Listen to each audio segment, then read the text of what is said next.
What is going on, guys? JD from New York, and this right here is without a shadow of a fucking doubt the number one source for all WWE news and rumors right here on YouTube.com. What the fuck am I talking about? This is Off The Script, ladies and gentlemen. Episode number 53, part number 1, and you know when you see Off The Script in the sub boxes, it's time to get the fucking party started on the weekends, man. Thank you so much for joining me wherever you may be. Thank you all for your continued love and support.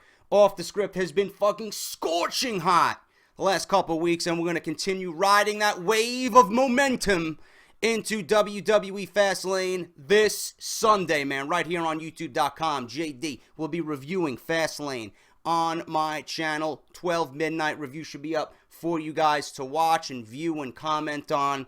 Soon as that pay-per-view is over, man, I'm going to get right to the job and get to recording that review, man. So do not miss it. Review after Fastlane is over right here on YouTube.com. JD from NY 206. If you're not following me on Twitter, I don't know what the fuck you're waiting for. I'll be tweeting live during the pay-per-view at JD from NY 206. I don't know why you're not subscribed to this channel, man, if you haven't done so already. Number one source for WWE. I don't know what the fuck you're waiting for. So get going on that shit, guys, all right? Now, I got big news. But first, before I get into the news, I want to say congratulations to Joe Cronin Show for getting Spectrum Gaming back up and running. Wherever Joe is, he's going to be giving you live fucking content, man. Monday Night Raw and pay-per-views. You cannot keep the man down.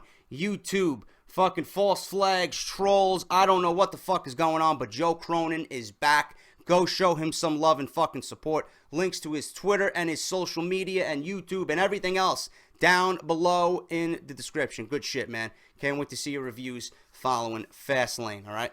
Now, we got big news, man. Everybody asking me, JD, did you hear about Samoa Joe? JD, is Samoa Joe going to WWE? JD this, JD that, Samoa Joe this, Samoa Joe that. Listen, I don't watch TNA, man. I made that perfectly clear. So when someone leaves TNA, I usually don't care. But when it's a big enough name and a talented name like Samoa Joe, I'm all over it.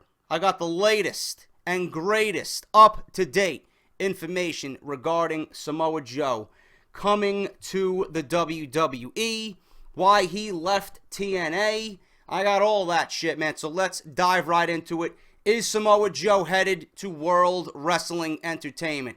Steve Austin says that they should go out and sign him. I know Triple H wants him in WWE.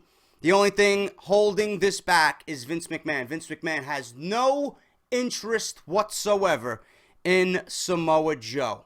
I don't know why. I think Vince McMahon, this further proves that Vince McMahon is absolutely fucking delusional. All right, but let's get into the news, guys.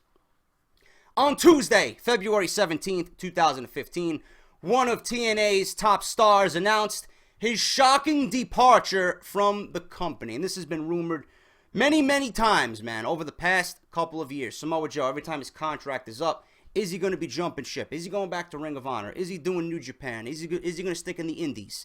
WWE. Finally, on the 17th of February, he has announced his departure from Impact Wrestling. Through his Twitter account, at Samoa Joe, former TNA World Heavyweight Champion Samoa Joe announced that he is parting ways with the company. Later on, Wrestling Insider website PW Insider confirmed the news, stating that this was not part of a storyline. Samoa Joe and TNA are said to have parted ways amicably, okay? Meaning that there's no problem there, okay? With no ill will between the two parties. Meaning that it probably came down to monetary reasons. That's why Samoa Joe left TNA, all right? Samoa Joe had a lengthy tenure within TNA, one that lasted almost 10 years. Joe jumped ship from Ring of Honor to TNA in June 2005. Also, his tenure with TNA was a decorated one. In addition to being a former TNA World Heavyweight Champion, Joe was a 5-time X Division Champion, 2-time World Tag Team Champion, and 1-time Television Champion. For now, it is unclear as to what Samoa Joe's future will hold. There is plenty of fan speculation that Joe will make a triumphant return to Ring of Honor. Additionally, with his past ties to Japanese promotion, Pro Wrestling Noah, there is also speculation that Joe will join New Japan Wrestling. PW Insider has now provided insight as to why Joe and the company have gone their separate ways. According to PW Insider, the situation is very similar to that of AJ Styles at the end of 2013. It was clear at the time TNA was undergoing financial issues and could not afford to offer Styles a contract at a competitive salary to what he was making beforehand. Because of such, he decided to leave after dropping the main title to Magnus and went off into the independent scene. Unlike Styles, this situation did not play out on television. It is said Joe was looking for a higher salary and the company simply could not match his offer. PW Insider says there was no heat on either side of the discussions, and they very much consider the doors to be open should something work out creatively. Additionally, it is said TNA is looking to push younger talent and put more of an emphasis on that talent. While Kurt Angle is in his 40s and may be the current champion, creative is allegedly starting to push in another direction. At age 35, Joe was not in the long-term plans for the main event, and given his misuse creatively in the past, would likely have not fared too well. Joe is expected to head to the independent scene much like AJ Styles. A new report from verified WWE insider Mets fan forever. I don't think this guy is a credible source. I know I mention him in a lot of big news articles here on Off the Script, but according to many, he is a verified WWE insider who has ties with higher ups in the company. He says Joe may not be out of work for long.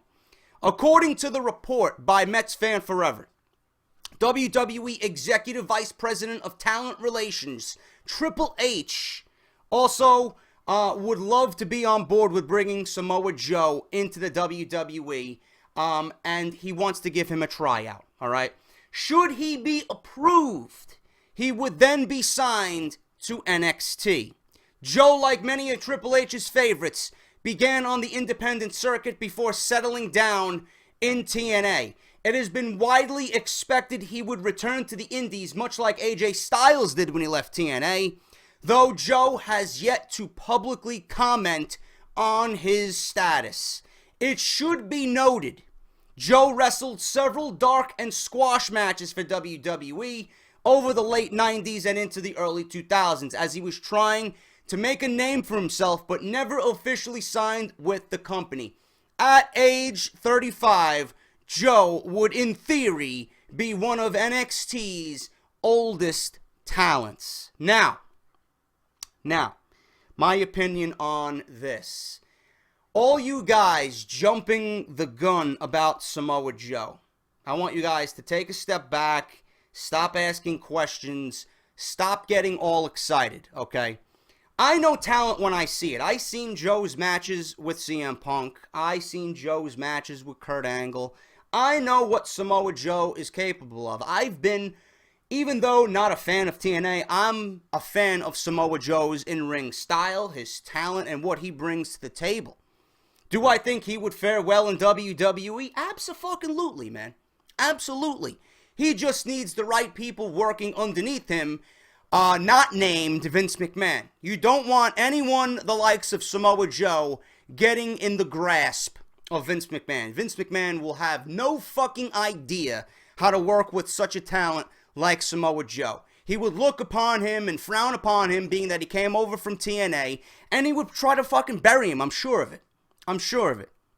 But I think Samoa Joe, likely a heel if he comes to the WWE. That's the role I think he would play. I think we could see a great heel develop in Samoa Joe on WWE television. Never mind the fucking dream matches that we would see. John Cena versus Samoa Joe, Daniel Bryan versus Samoa Joe, Randy Orton versus Samoa Joe, Sami Zayn versus Samoa Joe down in NXT, Neville, Owens, Baylor versus Samoa Joe. The list goes on and on, man. Samoa Joe brings nothing but positives to the WWE universe. Do I think he's headed to the WWE? If Triple H can muscle this and convince Vince McMahon that this is the right move. If you got people like Steve Austin publicly stating on Twitter that Samoa Joe should be in WWE and that WWE should without question snap their fingers and immediately go after Samoa Joe and offer this guy a contract. If you guys got Steve Austin and Triple H lobbying, it might happen. It might happen. But take this with a grain of salt, man. You guys got to be calm about it. Is Samoa Joe realistically going to the WWE? I don't think so. If he ends up in WWE, I'd be fucking thrilled, man. If he goes to NXT, WWE will have their best roster in fucking ages with NXT. Not only for the company, but it may be the best roster assembled in North America. Period. And that's the God-honest truth if you add Samoa Joe to NXT.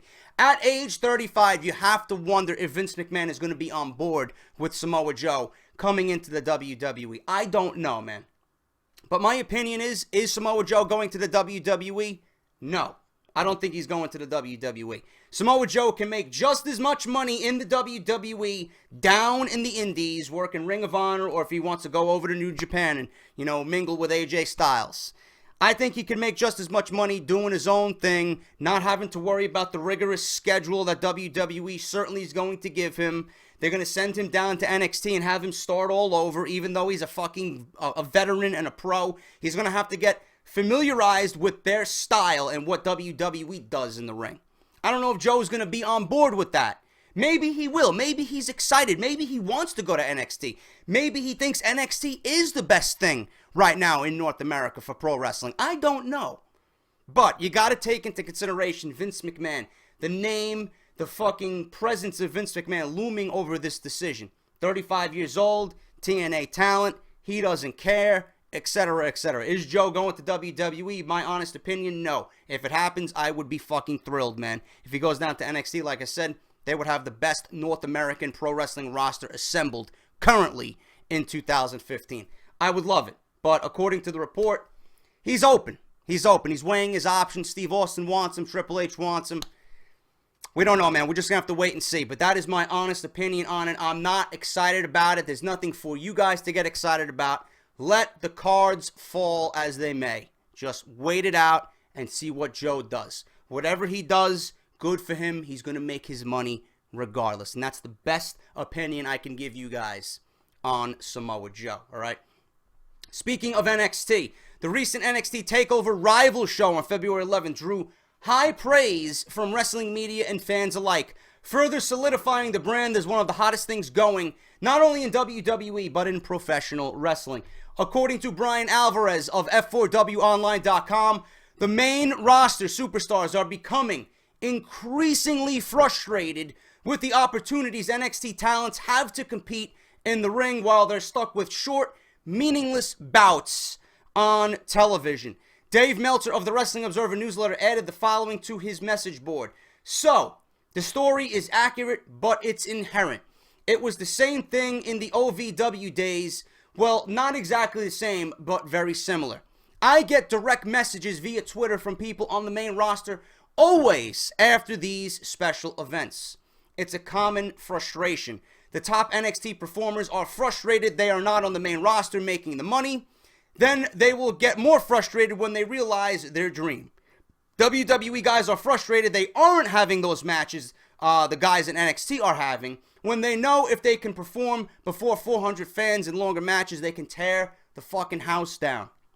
A similar report emerged following NXT TakeOver or Evolution in December, with certain superstars being jealous of how WWE is treating NXT and booking NXT. The NXT stars aren't making the money, yet they're the ones receiving all of the applause and adulation. WWE Divas Champion, listen to this, Nikki Bella and her sister Brie Bella recently took part in a live panel at the Indianapolis Comic-Con over the weekend. When asked about NXT divas getting more time than the total divas appearing on regular television, Nikki said the following, and I don't believe she actually said these words. Listen to this.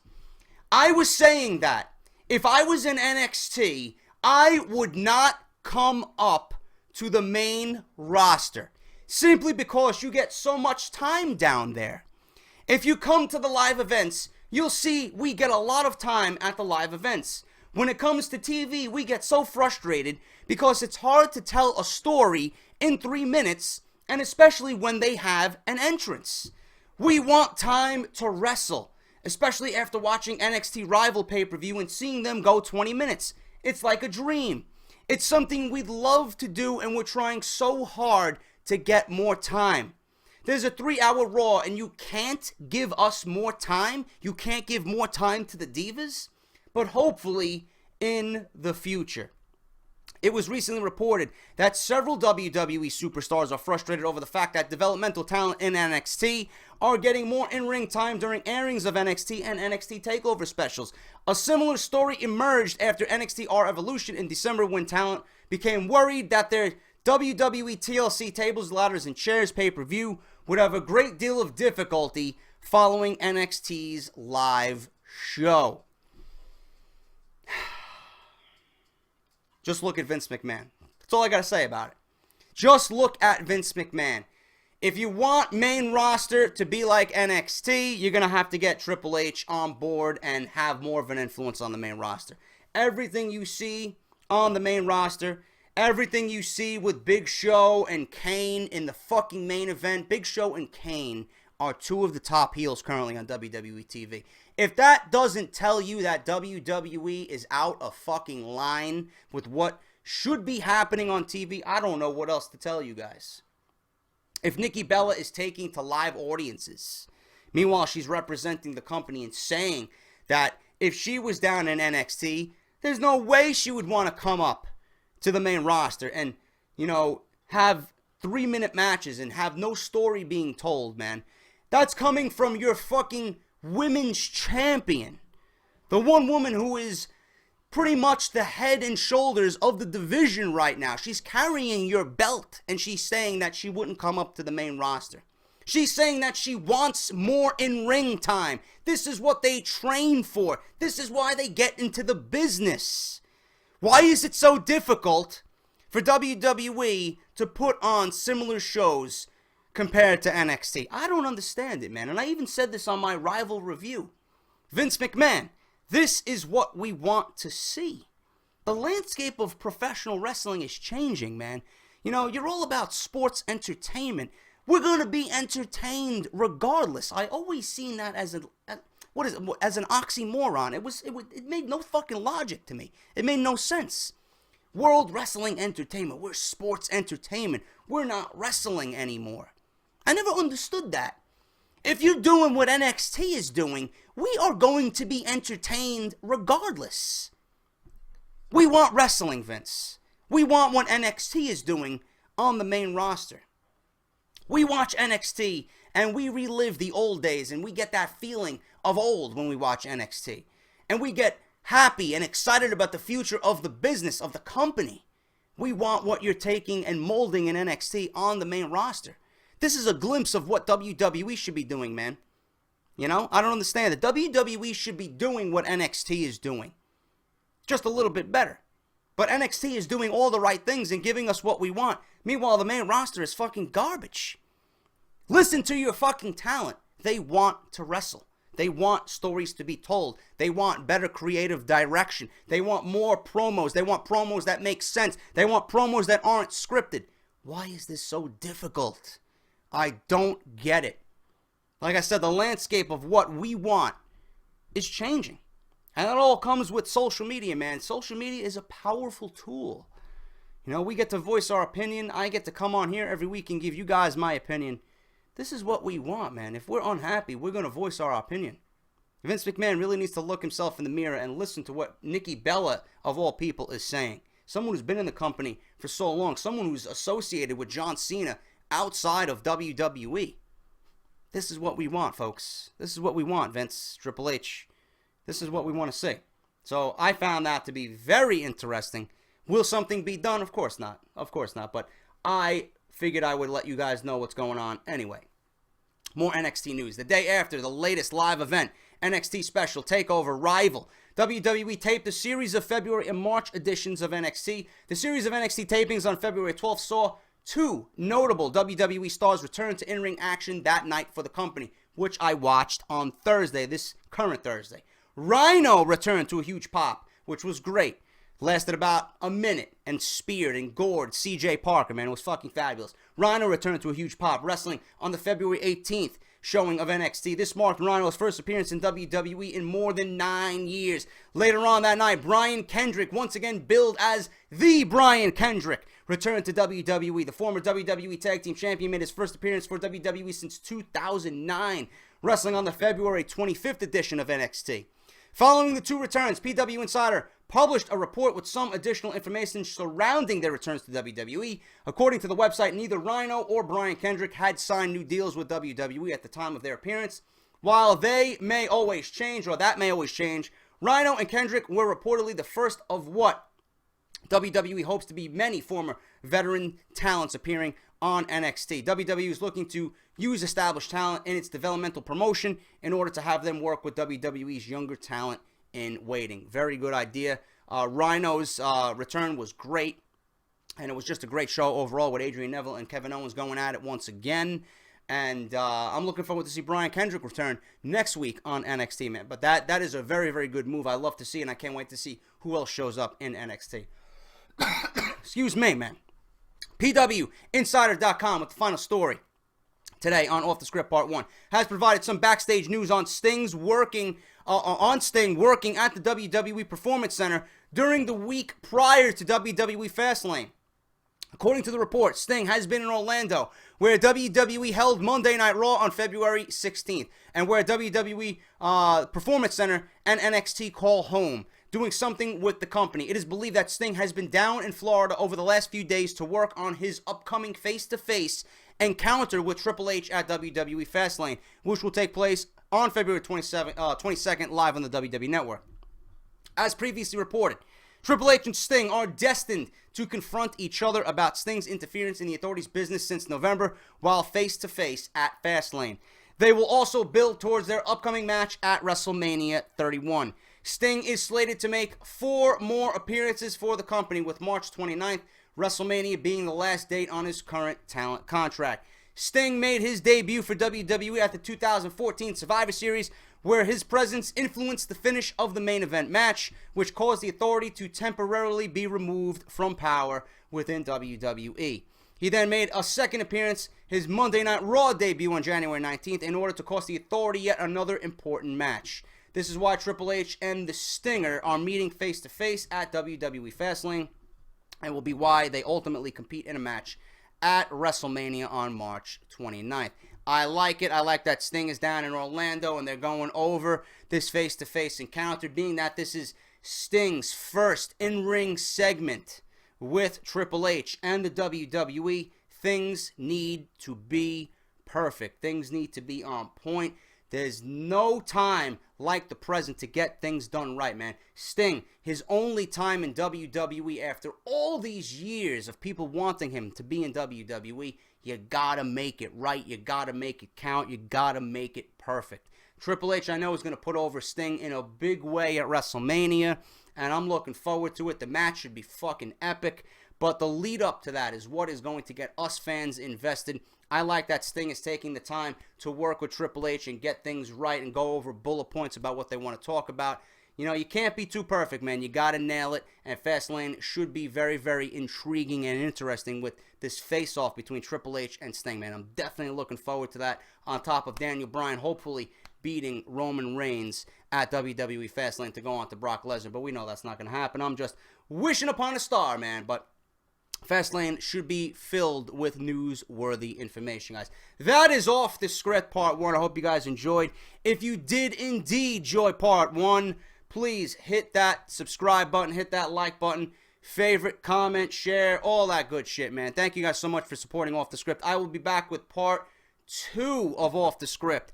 CM Punk is not coming back to the WWE. I don't care who who's reporting it, what goons are reporting it on YouTube. I just don't believe CM Punk is still in the news about coming back to the WWE, man. Get it through your fucking skulls. CM Punk is not coming back to the WWE. There's no reason to report it. None. Okay?